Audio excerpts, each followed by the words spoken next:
And welcome to Startup Hack. Today we are going to talk about T-SQL hacks every developer should know about. So let's jump right in.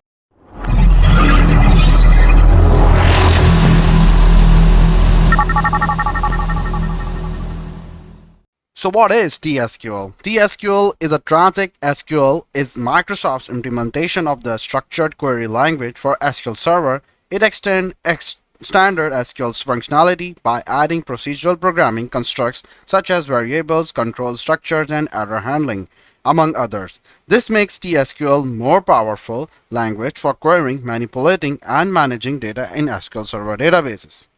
So what are the advantages of T-SQL? T-SQL's key advantages include its ability to number 1, query and manipulate data efficiently, number 2, create and manage database objects such as tables, views, and indexes, number 3, implement business logic using stored procedures, triggers, and user-defined functions, number 4, perform complex calculations and data analysis using built-in functions and operators, and number 5, ensure data integrity through constraints and transactions. Make sure to check out the link down below because we always provide code samples that you can pull down and follow along so you can see in our project. Do you want to earn $100,000 a year? Do you want to become a software developer within just 3 months? With our amazing course and awesome tutors, you never have to worry about getting stuck. We help students to learn skills that companies want to hire. We are Startup Hack. Don't forget to subscribe our channel. So let's get started.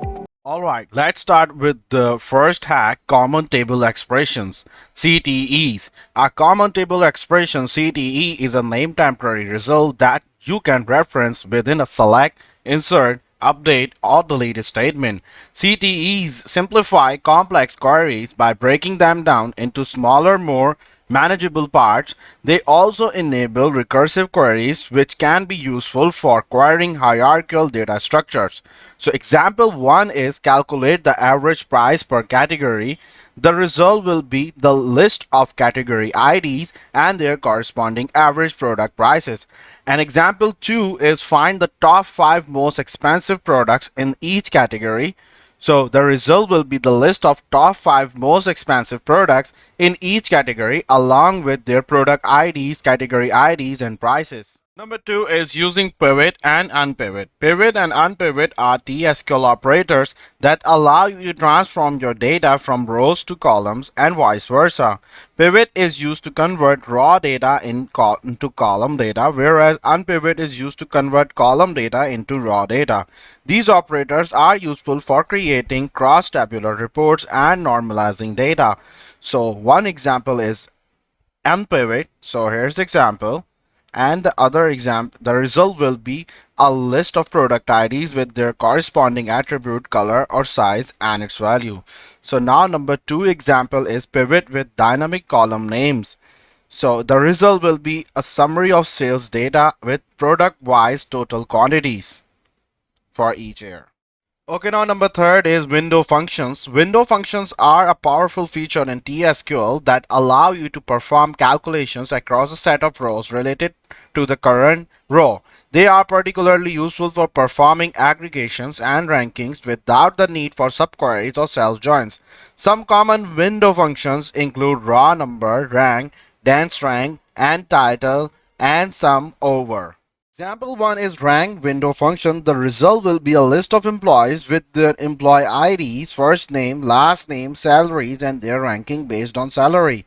Number 2 example is antile window function. And number 3 is raw number window function. The result will be a list of employees with their employee IDs, first name, last name, salaries, and a unique raw number based on their salary order. Number 4 is recursive queries. Recursive queries are a powerful technique for working with hierarchical data structures or problems that require iterative processing. In T-SQL, you can use recursive CTEs to perform recursive queries. So example number 1 is recursive CTE to find the total number of descendants for each employee.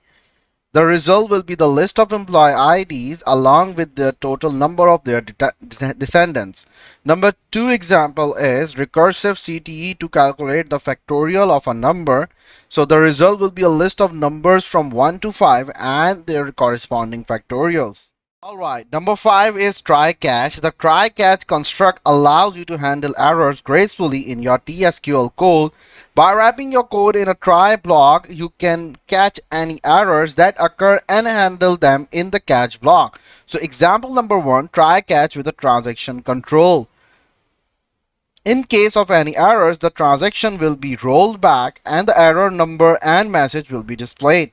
So, and example number 2 is try catch with error logging. If an error occurs, the error number, message and timestamp will be logged in the error log table. So number 6 is merge statement. The merge statement is a powerful TSQL feature that allows you to perform, insert, update, and delete operations in a single statement based on a source and target table. This is useful for synchronizing data between two tables. So example number 1 is merge to synchronize two tables. So here's example. The result will be an updated products table with the record synchronized with the updated products table. Example number 2 is merge with output. So here's example.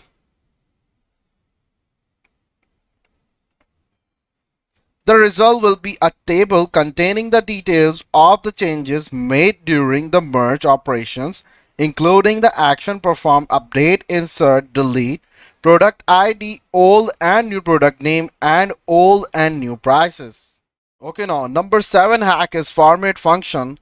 The format function allows you to format values in TSQL according to a specified format pattern. This is particularly useful for formatting dates, numbers, and currencies. So example number 1 is format for displaying dates in different formats. So here's example. The result will be table with the sample date displayed in different formats such as US date format, UK date format, ISO date format, long date format for the US, and long date format for the UK. And example number 2 is format for displaying numbers with different formats. So the result will be a table with the sample number displayed in different formats such as number format, currency format for the US, currency format for the UK, and percentage format. Right, hack number 8 is filtered index. Filtered indexes are a type of index that includes a where clause to filter the rows included in the index. This can improve query performance and reduce index maintenance overhead for specific subsets of for data.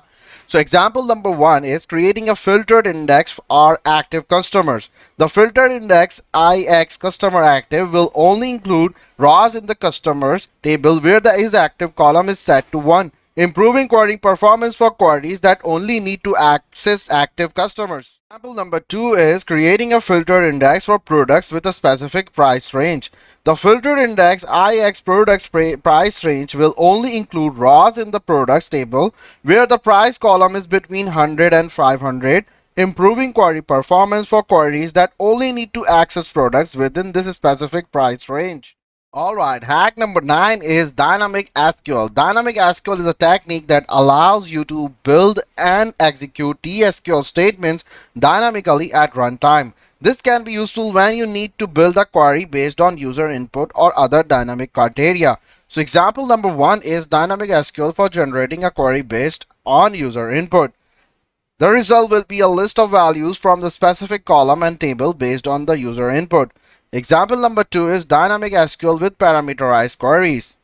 So the result will be a list of records from the customers table where the customer ID matches the specific value. The last hack in this video is temporal tables. Temporal tables, also known as system version tables, allow you to automatically maintain a history of all changes to the data in a table. This is useful for auditing, data recovery, and analyzing historical trends. So example number 1 is creating a temporal table. This code creates a temporal table named employees along with a history table named employee history to store the history of changes made to the employee table. Example number 2 is querying historical data from temporal table. So the result will be a list of records from the employees table as it existed at the specified target date. This allows you to analyze the state of the table at different points in time, which can be useful for auditing purposes or to recover data in case of accidental deletions or modifications. So thank you for watching this video. I hope you learned these TSQL hacks and make sure to use them in your projects. So don't forget to subscribe our channel and hit the bell icon for latest updates. To joining our course, you can simply go to our website called startuphack.com. Thank you.